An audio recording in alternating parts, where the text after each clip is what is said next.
Oi pessoal, eu sou o Emanuel, esse é o Sebo Velho, local onde eu compartilho por vídeo todas as minhas experiências literárias com vocês. O ano de 2024 está acabando e com ele chega aquele momento de montar a lista das 10 melhores leituras do ano. Foi isso que eu fiz, já estão aqui no meu caderninho e eu vou compartilhar com vocês depois da vinheta.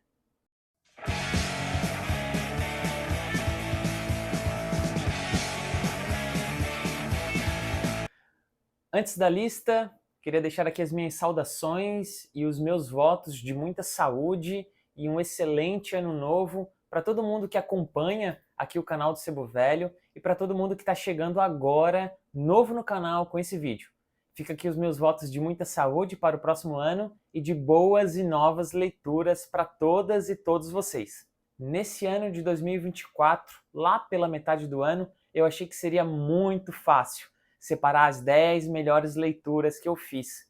Isso porque lá pela metade do ano eu estava avaliando o meu ano de leituras como um ano meio morno. Não havia encontrado grandes obras que me provocassem grandes efeitos, grandes impressões, que me impressionassem muito e por aí vai. Entretanto, da metade do ano para frente, eu me encontrei aí com alguns livros que me marcaram bastante. E para fazer essa lista aqui de 10 melhores leituras, eu tive que deixar alguns nomes, alguns títulos bem significativos, que quem já acompanha o Sebo Velho ali pelo Instagram e aqui pelo YouTube, pode até, ao terminar de assistir esse vídeo, me questionar nos comentários porque eu deixei um ou outro título fora. Mas vamos lá, não foi tão fácil assim separar os 10 melhores e eu começo a apresentar eles para vocês agora. Os primeiros colocados dessa lista seguem genuinamente uma hierarquia de melhor e pior, tá?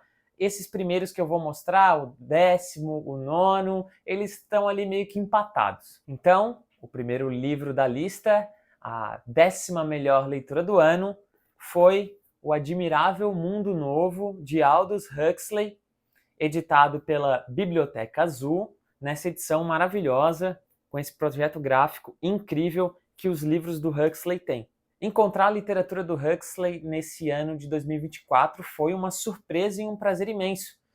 Esse aqui é um dos grandes clássicos distópicos da literatura universal. Huxley é um cara que eu não sabia, mas tem uma obra que transborda a ficção literária. Ele escreve ensaios, ele escreve livros que são meio ensaio, meio ficção. É um escritor em tanto que eu acabei conhecendo nesse ano de 2024. Brinquei várias vezes aqui que se tornou o meu novo escritor favorito. E O Admirável Mundo Novo se justifica como clássico quando eu leio ele e consigo tirar tantas reverberações atemporais no meio da sua leitura.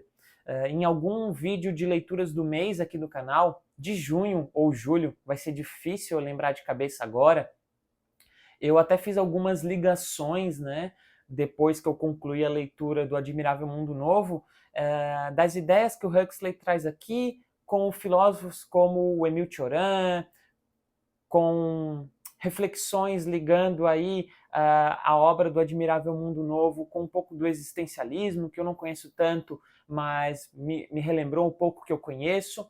Enfim, foi um classicaço que eu pude ler esse ano, eu adorei, ele consegue te entreter com uma narrativa de começo, meio e fim, com personagens bem construídos, com ideias originais para a época desse escritor aqui. A ideia é não me estender muito nas resenhas e comentários desses 10 livros que eu tenho para mostrar para vocês aqui.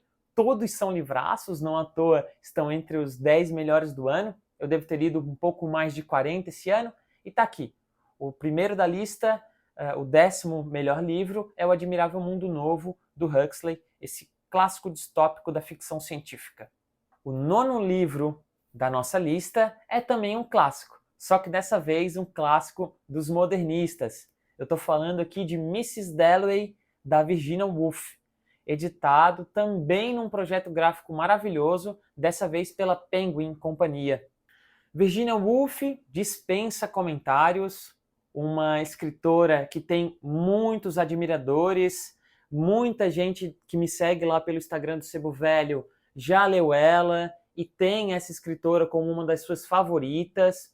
E foi a primeira vez que eu tive contato com a obra dela, foi nesse ano de 2024, foi pelo Mrs. Dalloway, um livro que me surpreendeu muito positivamente também. O meu primeiro contato com o estilo, técnica narrativa de fluxo de consciência foi com aquele livro brasileiro As Meninas, da Lígia Fagundes Telles. E eu sofri bastante para concluir aquela leitura. Isso porque o fluxo de consciência traz uma complexidade aí para a fluidez narrativa dos seus livros. Mas não aconteceu isso enquanto eu lia o Mrs. Dalloway. Muito pelo contrário. Eu surfei bastante nesse fluxo de consciência. Para mim, a narrativa fluiu do início ao fim.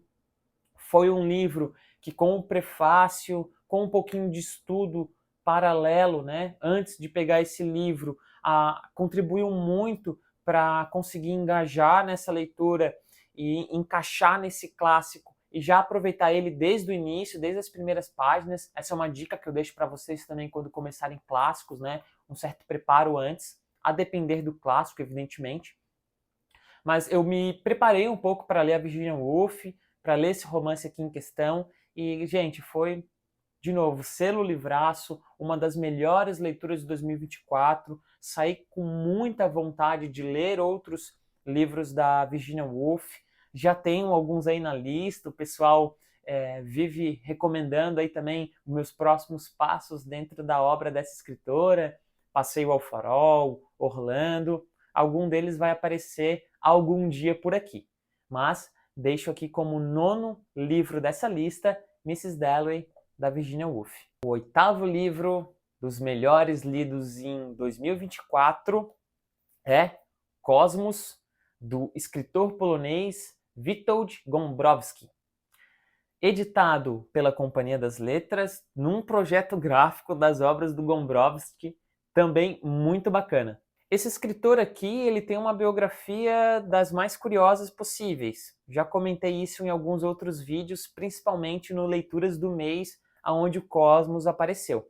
É um escritor polonês que ficou preso na Argentina e rodou um pouco a América Latina devido à explosão da Segunda Guerra Mundial e à impossibilidade dele retornar para a Europa. Ele retorna para a Europa anos depois de ter convivido bastante aqui na América Latina, ter conseguido aí passar um pouco pelos círculos literários da época, ler Borges, ler Cortázar.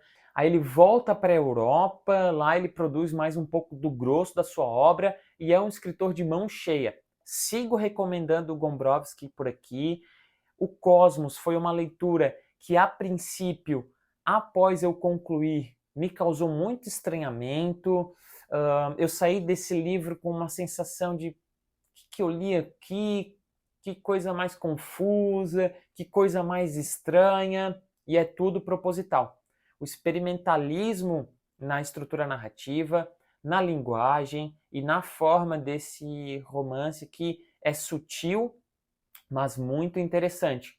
Conseguiu de fato entrar na minha mente as propostas aqui do Gombrowski, e esse Cosmos aqui foi um livro daqueles que eu costumo dizer que cresceu muito depois da leitura. Sabe aquele livro que você fecha, guarda na estante e meses depois você continua se lembrando dele, continua lembrando de cenas e passagens? Então, o Cosmos é isso. Uma breve sinopse: dois rapazes mais jovens passando férias no interior da Europa, acabam esbarrando com um crime muito estranho, acabam se encontrando com uma família tão estranha quanto, e várias coisas mais estranhas ainda passam a acontecer. Recomendo demais Cosmos para vocês, pode ser uma porta de entrada para a literatura do Gombrowski, e recomendo demais pesquisarem um pouco mais sobre ele. Vamos para o sétimo livro da minha lista de melhores leituras do ano de 2024 e voltamos aos clássicos. Dessa vez um bem pequenininho. Eu estou falando aqui de Pedro Páramo, do Juan Rulfo, nessa edição pequena e simpática da Best Bolso. Aqui, ó, bem pequenininho. Tem aqui a tradução do Nepomucemo, tem também um pouquinho de material extra. E que leitura, pessoal! Que leitura é Pedro Páramo? Um livro difícil, reconheço, foi difícil a minha leitura dele, mas não estragou nem um pouco a experiência, esse primeiro contato. É um pouco truncado algumas passagens, é um livro pequeno, compacto, e eu acho que isso deixa ele mais complexo ainda, porque o escritor me parece que daí perde espaço, né, perde páginas para desenvolver certas cenas, ideias e acontecimentos, deixa tudo um pouco mais enxuto e por isso muito mais ritmado. Mas Pedro Páramo se justificou muito nesse meu primeiro encontro com ele. Eu já pude ler o 100 Anos de Solidão, do Garcia Marques, e agora, lendo Pedro Páramo, consigo ver, né, um pouco da onde o Gabo se inspirou para escrever a sua obra-prima. E recomendei demais esse livro aqui no canal. Fiz, se eu não me engano, uma resenha separada só para ele, então não vou, de novo, né, me estender muito nesse vídeo aqui. Faço o convite para vocês procurarem a minha resenha, uma resenha exclusiva para esse livro, quentinha, após a minha leitura dele. Recomendo para quem não pôde ler ainda. Para quem se interessou pela série da Netflix do Garcia Marques, para quem se interessou pelo filme da Netflix do Pedro Páramo, né? O pessoal que está nessa onda aí do realismo mágico, das produções literárias latino-americanas, não tenha receios. Pegue Pedro Páramo e leia. Talvez se preparar um pouco antes para pegar esse clássico, mesmo não sendo um clássico desses tão antigos, né? Podemos pensar assim que é um clássico contemporâneo, um preparo ajuda. Então se prepara um pouco, separa um tempo, separa um momento ideal e encaixa aí o Pedro Páramo nas suas leituras, quem sabe aí para o ano 2025. Acredito que você não vai se arrepender, tá bom? Pedro Páramo foi o 7º livro da nossa lista. Chegamos no continente americano, na América Latina, e agora a gente para um pouco nela, assim como Gombrowski. O próximo livro da nossa lista é Paradise, da escritora mexicana Fernanda Melchor, publicado pela editora Mundarel, num projeto gráfico bem bacana que eles estão fazendo para os livros da Fernanda, uma capa meio minimalista, assim, e essa brochurinha gostosa de pegar. Sem orelhas, para o terror de algumas pessoas, mas eu confesso que não me importo muito no livro ter orelhas ou não. Paradise é o 2º livro da Melchor publicado aqui no Brasil, é também o 2º livro dessa escritora mexicana que eu posso ler. Aqui a gente tem a história de 2 jovens, um menino que mora num condomínio de luxo e um outro menino que trabalha nesse condomínio de luxo. Esses 2 jovens vão estabelecer uma relação um tanto quanto tóxica, e a partir do encontro desses 2 jovens, as motivações e interesses e histórias de ambos vai sendo apresentada nesse romance. É um livro que vai repetir um pouco a fórmula do Temporadas de Furacão, o último livro da escritora, onde a gente vai ter um crime abrindo esse livro e depois uma espécie de retrospectiva mostrando os passos e acontecimentos, eventos, situações diversas que levaram a esse crime e também mostrando propriamente dito o que aconteceu nesse crime. Paradise é um livro repleto de violência, tanto verbal, linguística, gestual, violência social e física também. Fernanda Melchor tem uma habilidade incrível de trazer linguagens, diálogos fidedignos para os seus personagens, tem uma capacidade incrível de colocar imagens na cabeça dos seus leitores, construir cenas eletrizantes, de tirar o fôlego. É uma literatura em que o ritmo que a escritora coloca no seu romance facilmente é acessado por nós leitores, dado a forma que ele tem, daquela literatura de cascata, sem muita pontuação, sem quebra de parágrafo e com poucos capítulos. Recomendo demais a leitura de Paradise, um livro curtinho da Fernanda Melchor, um livro onde você vai conseguir acessar, conhecer minimamente um pouco da estética, um pouco dos temas que essa excelente escritora contemporânea traz na sua literatura. Vale muito a pena a leitura de Paradise, um livro que, apesar de ser muito violento, passa longe do que a gente pode chamar de um exploitation, né, de uma exploração da violência, de uma violência gratuita. Bem pelo contrário, tudo aqui me parece estar em uma harmonia dentro da produção literária dela. Então, foi mais um livraço, foi mais um bom encontro com a obra dessa escritora mexicana, não poderia ficar de fora dessa lista. Eu falei que ficaríamos um pouco agora na América Latina e estamos chegando na metade final da nossa lista. O quinto livro dela é Noturno do Chile, de Roberto Bolanho. Esse livro aqui foi publicado pela Companhia das Letras, num projeto gráfico também. Vou estar me repetindo porque eu adoro projeto gráfico bom, gente. Tradução do Eduardo Brandão, tradutor das obras do Bolanho, que acabou de falecer recentemente. Fui até avisado por um seguidor do Sebo Velho, do falecimento do Eduardo Brandão, e eu fiz uma maratona de Bolanho em outubro. O Eduardo Brandão acho que faleceu agora em novembro ou dezembro. Então, os meus sentimentos pela perca desse grande tradutor brasileiro. O Noturno do Chile abriu a minha maratona de Bolanho no mês de outubro, mês do meu aniversário, mês que eu me organizei para ler livros somente do Bolanho. Após concluir Noturno do Chile, ele já entrou na lista dos meus favoritos do Bolanho. Nesse livro a gente vai ter como protagonista um padre que também é crítico literário, arrisca umas poesias, e esse padre ele já está assim na beira da morte, nos seus anos finais, assim, nos momentos finais da sua vida. E ele começa a, de certa maneira, assim, fazer uma regressão, a repensar momentos da sua vida, dialogando com esses momentos a toda hora no romance, também num ritmo de cascata, também num ritmo sem parágrafos, sem quebra nenhuma. O livro inteiro aqui é um longo monólogo. Então, vocês podem imaginar o ritmo que a gente acessa de leitura quando consegue, de certa maneira, mergulhar num romance desse. Tá aí, né? Fernanda Melchior e Bolanho nesses livros aqui, herdeiros do Bernhard. Não me canso de estabelecer essa ligação, fico pensando se o Bernhard se inspirou em alguém para escrever da forma que ele escreve.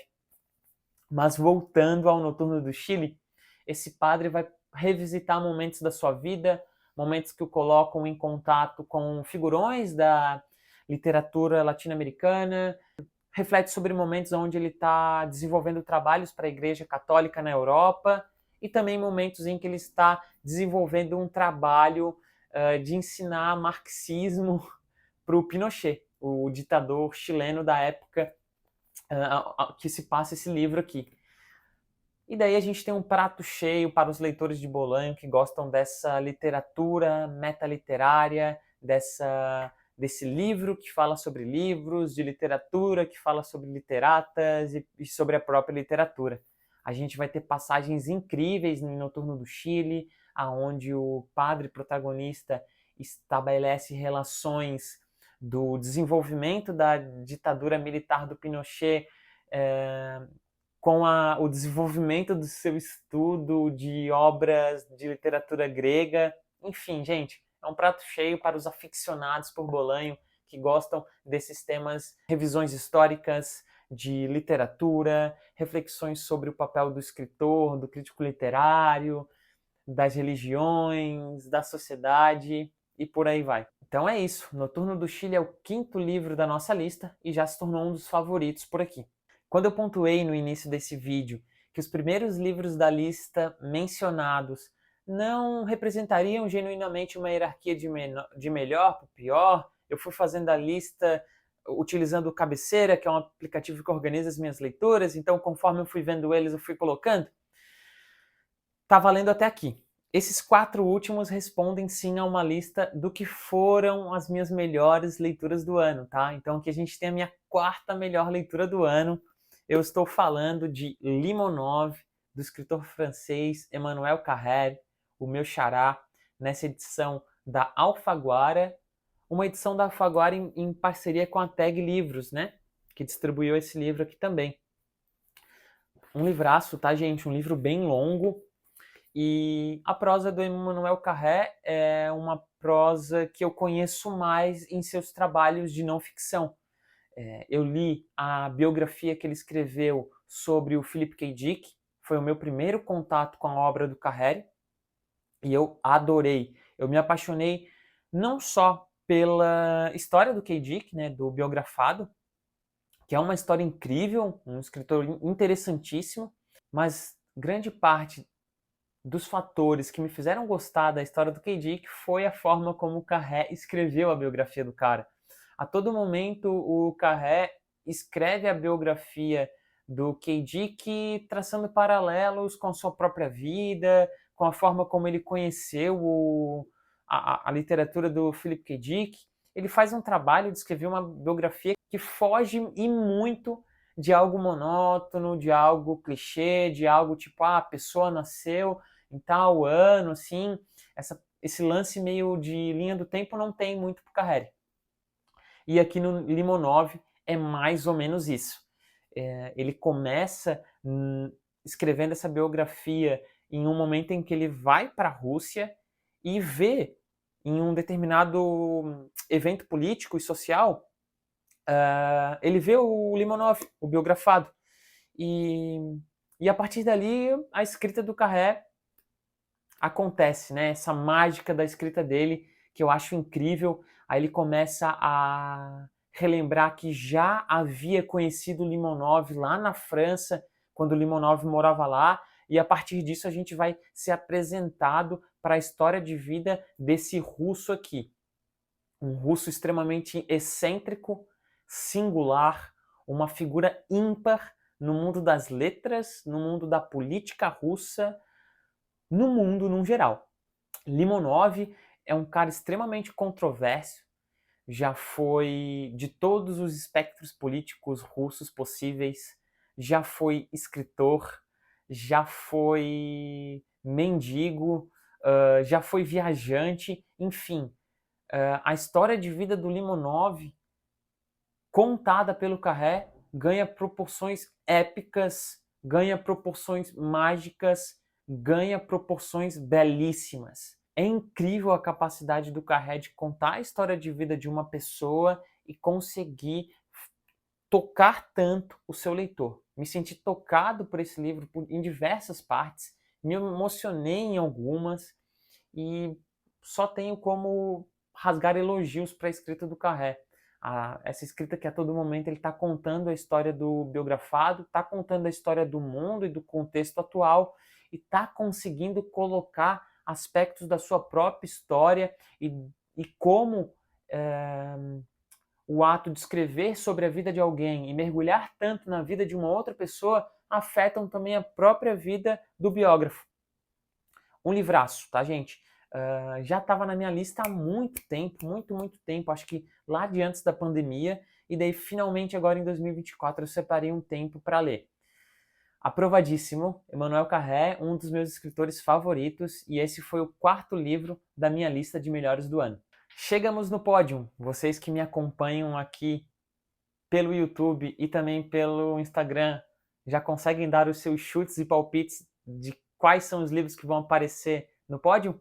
Vamos para o 3º. A medalha de bronze das melhores leituras de 2024 do Sebo Velho vai para Estação 11, da Emily St. John Mandel, publicado pela Intrínseca, num livro de brochura bem boa também. Esse tem orelhas. Um livro que engana pelo tamanho, tá, gente? Ele é um livro que parece fininho, mas ele é meio comprido e as letras são bem miudinhas, tá? Não sei se vai dar para ver muito bem na câmera, mas enfim. As letras são miudinhas, o livro tem cerca de 300 páginas e levou um tempo para eu conseguir concluir essa leitura aqui, mas que leitura prazerosa. A gente tem um romance que é uma espécie de ficção científica, mais ou menos. Foi escrito bem antes da pandemia e esse livro aqui vai abordar, né, uma pandemia global que dizima cerca de 95 ou 99% da população mundial. É um número bem grande. E em questão de dias, assim, o mundo se vê perdendo todas as pessoas que o habitavam por um vírus muito maluco, né? A Emily escreveu esse livro bem antes da pandemia, tá, gente? Ele recebeu uma repercussão maior depois da pandemia, em 2020, e eu li agora em 24. Longe já um pouco dos efeitos da pandemia, né? Mas foi uma leitura arrebatadora, foi incrível.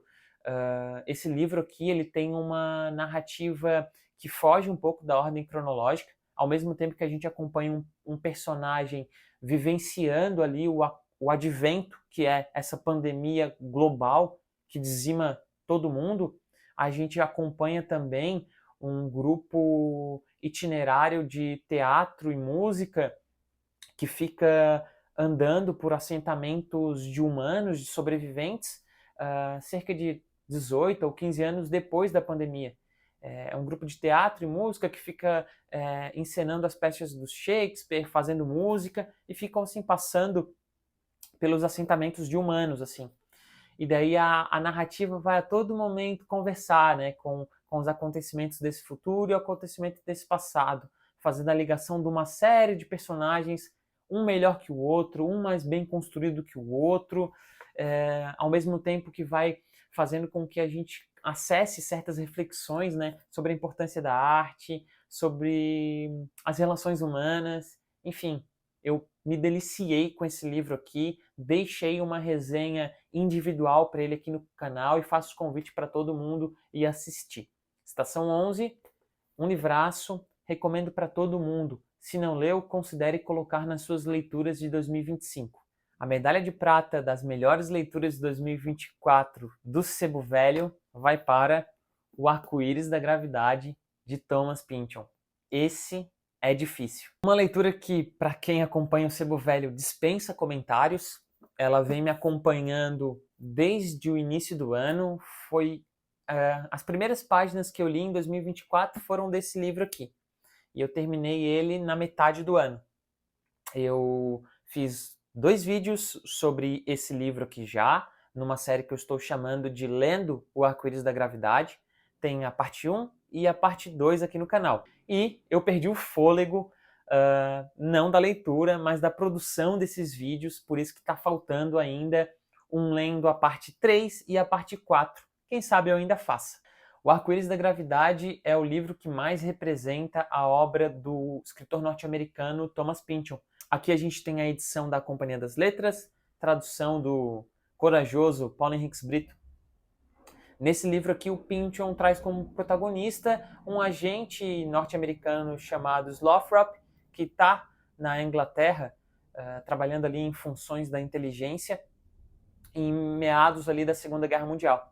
E o Slothrop vai entrar numa trama que envolve o lançamento de foguetes, vai conviver com todo um cosmos de personagens estranhos, vai ter um lance envolvendo as relações sexuais dos Lothrop e a queda de mísseis na Inglaterra, vai ter uma unidade de inteligência sobrenatural dos aliados tentando pegar os Lothrop, enfim, esse livro aqui, ele é cercado de tramas, de subtramas, de metatramas e personagens, um mais biruta que o outro, um mais atrapalhado e maluco que o outro.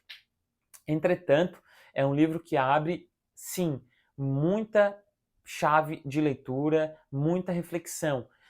Eu costumo dizer que o Arco-Íris da Gravidade é um livro que, se o leitor for encarar ele buscando significados, buscando dar o seu próprio sentido para o que está lendo, vai conseguir tirar bastante coisa dessa experiência literária, tá? Porque às vezes tentar acessar o que realmente significa do que está se passando ali pode ser uma missão fadada ao fracasso.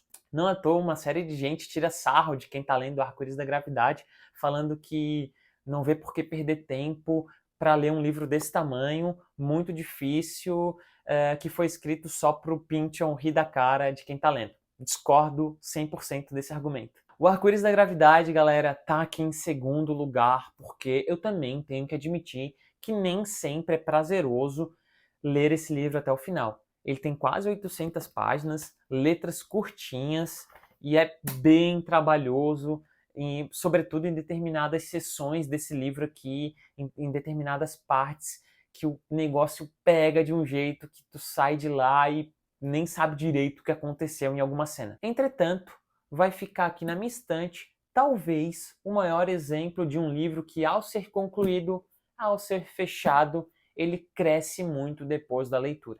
E foi isso que aconteceu quando eu terminei o Arco-Íris da Gravidade. Depois de passar por uma reta final bem difícil e ter curtido o final, voltar, lembrar-se das partes do Arco-Íris da Gravidade, refletir um pouco sobre tudo que eu pude ler e encontrar nesse livro, é muito prazeroso, é muito bacana, é muito divertido e deixa muita saudade.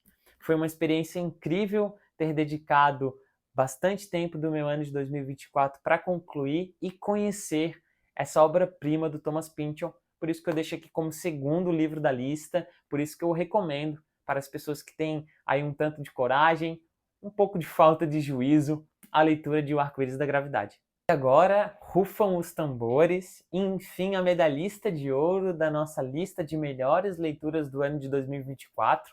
Vamos para um extremo oposto.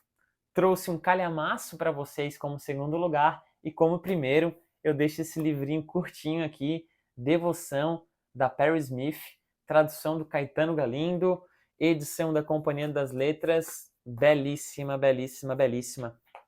Esse livro aqui transformou meu ano de 2024.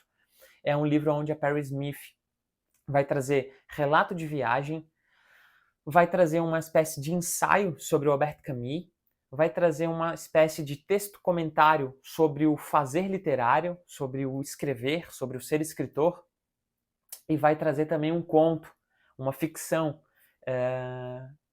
que é uma ficção toda construída no meio do relato de viagem que a gente tem nesse livro aqui.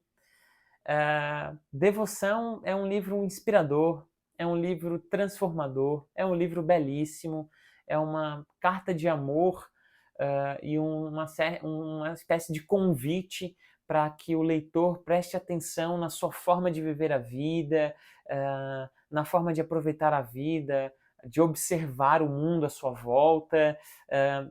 Foi o meu primeiro contato com a Perry Smith, e se tudo dela ter essa sensibilidade, tudo dela ter essas ideias que ventilam, se tudo dela transmitir essa aura inspiradora, eu já quero ler tudo dela. Devoção é um livro que cura ressaca de qualquer um, é um livro que, ao meu ver, transborda as possibilidades de ser de um próprio livro. Você vê que é um livrinho que cabe tudo, né? E conversa a todo momento. Não é como se fosse, sei lá, essas 4 formas de escrever separadas, né? Relato de viagem, comentário, uma espécie de ensaio e uma ficção meramente jogados aqui. Bem pelo contrário, eles estão em comunhão e tem um cosmos aqui, tem toda uma organização. Cara, é um livro extremamente original, ao meu ver, de uma escritora que foi um amor à primeira vista nesse ano de 2024. Rasgo elogios para Devoção. Realmente é um livro que ficou comigo o resto do ano inteiro, né? Eu tirei muita coisa desse livro e é por isso que ele foi a melhor leitura do ano de 2024. Tá aqui para vocês. Perry Smith, Devoção. Olha, gente, então é isso. Esses foram os 10 melhores livros de 2024, minhas 10 melhores experiências literárias. Tem alguns que ficaram de fora, tem alguns livros ótimos que ficaram de fora, mas está aqui, genuinamente, os 10 que eu mais gostei. Então é isso, chegamos ao fim de mais um ano de leituras, chegamos ao fim de mais um vídeo aqui do Sebo Velho. Deixa nos comentários se deu vontade de conferir algum desses livros da lista. Deixa no comentário também quais foram as suas melhores leituras de 2024. Vou adorar saber quais foram elas. Então é isso, minha gente. Obrigado por terem assistido esse vídeo até o final. Não esqueçam de dar aquele like, ajuda bastante. Se está chegando no canal agora, seja muito bem-vinda, seja muito bem-vindo ao Sebo Velho. Se inscreve aí para não perder nada e até o próximo vídeo, tá, pessoal? Um grande abraço para vocês e um feliz 2025.